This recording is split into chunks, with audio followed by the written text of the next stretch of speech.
সুপ্রভাত বন্ধুরা, কেমন আছো তোমরা সকলে? আশা করবো খুব ভালো আছো, সুস্থ আছো। আমি তো সুস্থ নেই, আমার প্রচণ্ড গলায় ব্যথা আর ঠান্ডা লেগেছে প্রচণ্ড প্রচণ্ড, কি বলবো, গলা শুনে বুঝতেই পারছো। আর ঘুমিয়েও গেছি সকালবেলা, আজকে দেখো না 7:10 বেজে গেছে। তো চলো আমি আমার ব্লগ শুরু করলাম, দেখতে থাকো, আশা করছি ভালো লাগে। আর এখন সময় না নষ্ট করে দোকান ঘর ঝাড় দেবো, গ্যাস মুছবো। আগের দিন রাত্রিবেলা চিলি চিকেন, রুটি এইসব করা হয়েছে। কিছু বাসন মেজে রেখে দিয়েছিলাম, এই দেখো ঝুড়িতে, ঝুড়ি ভর্তি হয়ে আছে। কিছু বাসন মেজে রেখে দিয়েছিলাম, এখনো 2-4টে আছে। আর গ্যাসটা পরিষ্কার করতে হবে। তো চলো সঙ্গে থাকো, আর সারাদিন কী করি না করি সমস্তটাই শেয়ার করব। আর যেখান থেকে ব্লগটি দেখছো অবশ্যই চ্যানেলটিকে সাবস্ক্রাইব করে দিও নতুন বন্ধু হয়ে থাকলে, আর পুরনো বন্ধুদেরকে অসংখ্য ধন্যবাদ। তো চলো কাজে হাতি, এক মুহূর্ত দেরি করে না। ঠান্ডা কেমন পড়েছে আমাদের এখানে, তো ভালো রকম ঠান্ডা লাগছে, কি বলবো, খুব আগের দিন কথাই বলতে পারছিলাম না, ওষুধ নিয়ে এসে তারপর আবার একটু দেখো না কি হয়েছে। ব্লগ ছেড়েছি আগের দিন ব্লগ ছেড়েছি, সেই যতবার মানে কি বলবো, মানে নেট শেষ হয়ে যাচ্ছে, ব্লগ ছাড়তে গিয়ে আমার এই অবস্থা হয়ে যাচ্ছে। এক্সট্রা নেট ভরেও সেই মানে নেটটা শেষ হয়ে যাচ্ছে। তো যাই হোক, তার আগের দিনও আমার ওই রকম কেস হয়েছে, ব্লগ ছাড়তে পারিনি। 2 দিন হয়ে গেল ব্লগ ছাড়িনি। তো আজকে অবশ্যই ব্লগ যাবে, একটা সময় ছাড়বো ভাবছি, সন্ধ্যে 7টার সময় ছাড়ি, তো একটা সময় ছাড়বো। সঙ্গে থাকো, দেখতে থাকো। তো চলো, হোক সর্দি হোক কাশি হোক সব কিছু যাই হোক, আমাদের বাড়ির মহিলাদের কিন্তু কোনোদিনই রেহাই নেই, তাই না বন্ধুরা? তো যাই হোক, শরীরটা ভীষণই খারাপ, ঠান্ডা লেগেছে তোমাদেরকে তো বললাম, কিন্তু কাজ তো করতেই হবে বলো। পরিবারে তো আমি একমাত্র সদস্য আছি, না হলে তো ওরা তো খেতেই পাবে না আমি যদি রান্না বান্না না করি। এতটাই শরীরটা অসুস্থ, দেখেছো ভয়েস দিতে দিতেও ঝোল টানছি, বুঝতেই পারছো। কিন্তু আবার ইউটিউবেও যদি ভিডিও না ছাড়ি, এমনিতেই ধরো এত বছর কাজ করছি, কোনো সাকসেস পাইনি, তারপরে আবার রেগুলার যদি ভিডিও না ছাড়ি বলবে যে একটু অসুস্থতাই ভিডিও ছাড়ে না, কিছু করে না, মানে ইউটিউব অ্যালগরিদম কাজ করবে না, তো কারো কাছে হয়তো ভিডিওও পৌঁছাবে না। তো এই হচ্ছে ব্যাপার, ইউটিউবেও কাজ করতে আমাদের হবে, যতই সর্দি কাশি জ্বর জ্বালা যাই হোক না কেন, সংসারের কাজ যেমনটি করতে হবে ইউটিউবেও ঠিক তেমনটিও করতে হবে, কারণ ইউটিউবও আমার একটা পরিবার, ওখানেও আমাকে ডেলি ব্লগ দিতে হবে। হয়তো অতীত কারণ খুব মানে অতীত নয়, মানে খুব অসুবিধা হলে তখন দিয়ে উঠতে পারি না। তো যাই হোক, চলো ভয়েসটা যখন দিচ্ছি খুবই নাকের সুরে কথা হয়ে যাচ্ছে। তো দেখতে পেলে বাসনের ঝুড়িটা খালি করলাম, তাকটা মুছলাম, মুছে টুছে এই দেখো এখানে বাসন কটা মেজে নিচ্ছি ঝটপট করে। আর সকালবেলার জলটা না প্রচণ্ড পরিমাণ ঠান্ডা, এত ঠান্ডা লাগে কি বলবো, কিন্তু সকালবেলা তো আর জল তোলা যায় না, ট্যাঙ্কে জল থাকলে আর জল তোলা যায় না। তো চলো বাসন মেজে নিই, বাসন মেজে গ্যাসটাও পরিষ্কার করে নিই, অনেকটা অপরিষ্কার হয়ে আছে। আর এখানে বেশি বললাম না বাসন ছিল না, অল্প কিছুটা বাসন ছিল। তো চলো দিয়েটে আজকে রান্নাবান্না করবো, রান্নার সবজিপাতি কিছু নেই, তো মাংসের ঝোলই করব ভাবছি, আর একটু আলুর তরকারি করব, সকালবেলা মুড়ি দিয়েও খাওয়া হবে, ওরা ভাত দিয়েও খাবে, আর মাংসের ঝোলটাই করব। আর এখন জানো তো এই ঠান্ডা লেগেছে বলে না একটু উঠতে বেলা করছি, আর উঠে টিয়েও ধরে এই কাজগুলোই করতে হবে, কিন্তু কি বলতো, ওই যে সকালবেলা প্রচণ্ড ঠান্ডা বলে হাঁটতেও যেতে পারছি না, মানে সমস্যা, গরমকালেও সমস্যা জানো, গরমকালেও তোমার রাত্রিবেলা ঘুম হবে না, উঠতে অসুবিধা হয়। তো এই দেখো গরম জল বসিয়ে দিলাম, উঠে এখন দাঁত মাজিতেছেন ম্যাডাম, এখন উঠে দাঁত মাজিতেছেন। একটু মুখটা দর্শন করাও গো ও ম্যাডাম, আজকে ওর কি অঙ্ক পরীক্ষা, বিশাল বিশাল ধামাকা, জীবনের অঙ্ক পরীক্ষা আজকে, ওর জীবনে আজকে অঙ্ক পরীক্ষা দিতে হবে, জীবনের পরীক্ষা দিতে হবে।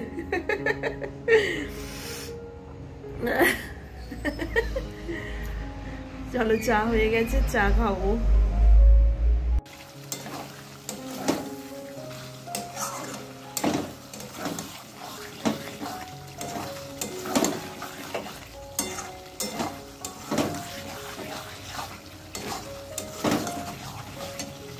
ঘড়ির কাঁটায় এখন 11:30 বাজে। তো গরম জল ঢেলে দিলাম মাংসে, এখন খাবো আমি মুড়ি, আর মেয়েকে দেবো ভাত। তো মুড়ি নিয়ে নিয়েছি। সকালবেলা আজকে একটা আলুর তরকারি করেছি, এই যে আলুর তরকারি। তো দেখো নিচেই তো মাংসের ঝোল হয়ে গেছে। এখন আমি 12টা 10 বাজে, হাতে এখনো আধা ঘন্টা সময় আছে। তো আমার মেয়ের আজকে পরীক্ষা বলে খাট গুছিয়ে দিইনি, তো খাটটা গুছিয়ে নিই যতক্ষণ হাতে সময় আছে। দিদির শরীরের অবস্থা ভালো নয়, প্রচন্ড ঠান্ডা লেগেছে। আর এই শীতকাল ভোর আমাদের ঠান্ডা লেগে থাকে জানো তো। ছাদে গিয়ে একটু বসবো, এত হাওয়ার মধ্যে একটু বসতে পারি। তারপর নিচে দিয়ে এত ঠান্ডা কি বলবো, মনে হয় বরফের দেশে আছি। সব মিলিয়ে বাপরে বাপ।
তো আজকে কটা নকুলদানা দিয়েছিস? আজকে দিইনি একটাও, পরের দিন আমি 7টা নকুলদানা। পরের দিন দেওয়ার সময় পাবি? আরে যেদিন রেজাল্ট বেরোবে সেদিন দেবো। আমি কথা বলছি, আমাকে প্রণাম করা হয়ে গেল, চিন্তা করো। তো মেয়েকে দিয়ে চলে এসেছি, একটু মাথায় তেল দেবো, দিয়ে স্নান করবো। আজকে তো স্নান করায়, তেল দিয়ে ঘরটা মুছবো, মুছে স্নান করবো।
চলো, ঘর তো মোছা হয়ে গেছে, আবার যাবো স্নানে।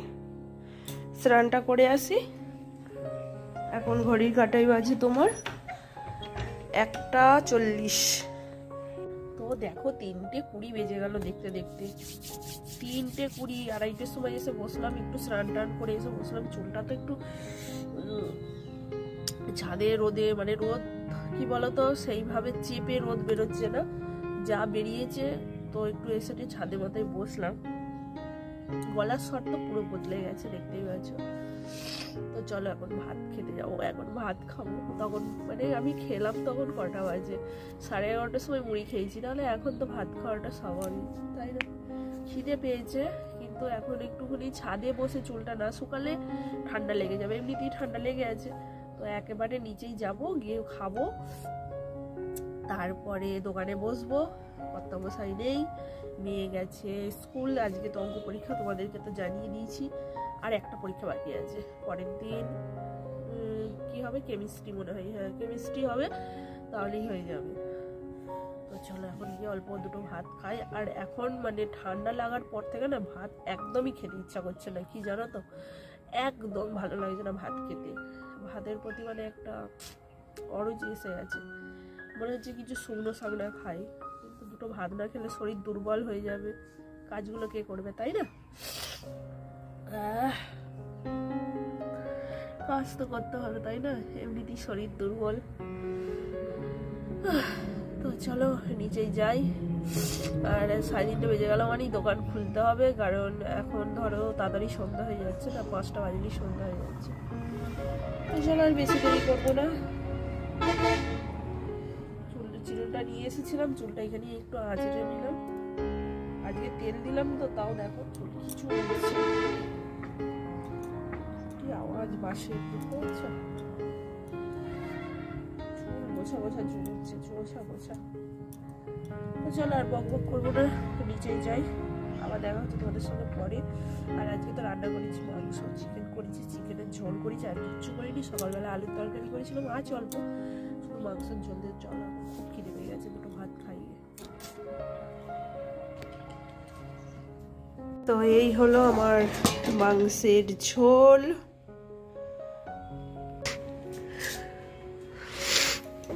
ঠান্ডা লাগছে?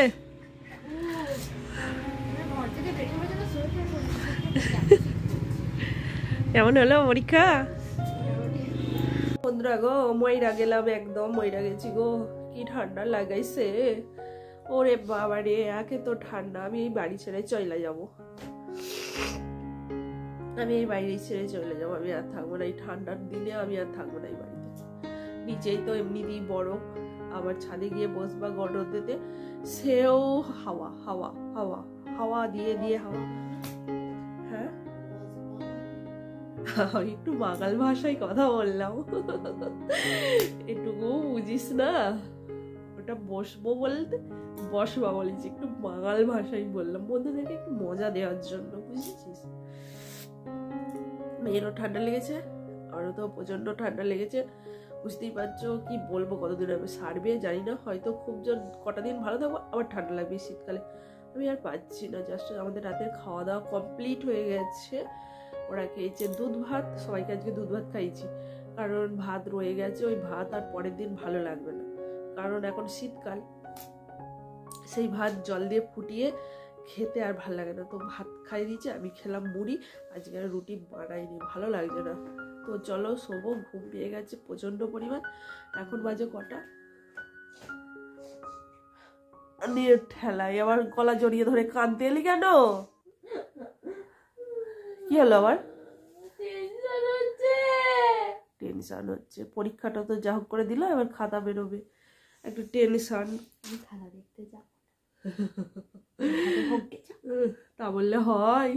খাতা দেখতে যাব না বললে হয়? খাতা দেখতে যাবো না তা বললে হয়? খাতা দেখবে, কোথায় কি ভুল করেছো সেটা দেখবে, তবেই তো সংশোধন করতে পারবে, তাই না? না না, আমি যাবো না। খাতা দেখে বাড়ি ফিরবো যখন, এই কথাগুলো তখন বলবে না, এত কি করে কম নাম্বার পেলি, কি করেছিস, সারাদিন ফোন ঘাটবি, কি হবে, তখন এইসব কথাগুলো বলবে। আসলে মা বাবারা হচ্ছে সারা বছর দিয়ে শেখাবে, সারা বছর শেখাবে, যেটুকু পেয়েছো সেইটুকুতে সন্তুষ্ট থাকো, বেশি পাওয়ার চেষ্টা করো না। পরীক্ষার সময় এলেই কেন তুই বেশি পাসনি, এ কিরকম, মানে যারা শেখাচ্ছে তারাই উল্টো কথা, আমার নলেজ গুড বেরিয়ে।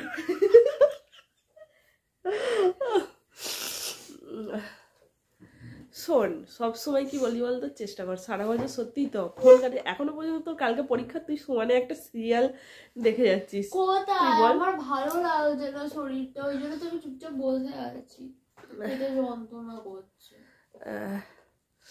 তো যাই, ওই বড়িটা খাবার পরে আমার বমি পাচ্ছিল, ও সকালবেলা ভালো হয়ে যাবে। তো চলো, আমার তো মানে কি বলবো, বুঝতেই পারছো অবস্থা দেখে, শোবো, ঘুম পাচ্ছে, প্রচণ্ড ঘুম পাচ্ছে, কিন্তু ঘুমও আসছে না, নাক দিয়ে তো নিঃশ্বাস নিতে পারছি না, করে নিঃশ্বাস নেওয়া, জিপ ফিপ শুকিয়ে শুকিয়ে যাচ্ছে, সকালবেলা দেখছি টেনে ধরছে, হ্যাঁ মরে যাবো, সেই জিপ ফিপ শুকিয়ে গেছে, করে নিঃশ্বাস নিচ্ছে তো, বাপরে বাপ কি অবস্থা, কতদিনে কমবে যাই না। অলরেডি 150 টাকার ওষুধ আনা হয়ে গেছে, মেয়ের আগের দিন ওষুধ নিয়ে এসেছি 50 টাকার, এর পরের দিন গিয়ে আমাদের দুজনের 100 টাকার, 150 টাকার ওষুধ এসে গেছে, যদি না কমে আবার আনতে যেতে হবে, মোটামুটি 200-250 টাকা আমাদের। ডাক্তার, ওই ডাক্তারটা বললো মামের ধাত ভীষণ খারাপ, ভীষণ খারাপ। মামের ধাত ভীষণ খারাপ, ডাক্তার নিজেই বলছে, মানে আমরা তো 12 মাস খাই, ডাক্তার জানে যে আমাদের ধাত কিরকম। তো চলো, বক বক শেষ করলাম, দেখা হবে পরের একটা ব্লগে। আর আমার মেয়ের পরের দিন আছে পরীক্ষা একটা, তারপরের দিনে কি আছে, প্র্যাকটিক্যাল আছে, কালকে আছে, পরে না কালকেরটা কালকেই বলবো। তো চলো এখন ডাকি, tata, bye bye, good night, শুভরাত্রি। আর ব্লগটি যদি ভালো লেগে থাকে অবশ্যই চ্যানেলটিকে সাবস্ক্রাইব করবে, আর লাইক করতে ভুলো না, শেয়ার করতে ভুলো না, শেয়ার করে দিও। আর আজকে কি বলো তো, সারাদিনটা দোকানে বসেই ছিলাম বেশিরভাগটা, সকালে এইখানে উপরে যা টুকটাক কাজ হলো, তারপর তো ছাদ থেকে এসে নিচে খাওয়া দাওয়া করলাম, খাওয়া দাওয়া করে দোকানেই বসেছিলাম, সন্ধ্যাবেলাটাও বসেছিলাম দোকানেই। তো এখন তো মানে প্রচুর কাজ করতাম মশাই, তাই এখন বসে থাকতে হচ্ছে। তো চলো এখনকার মতো টাটা।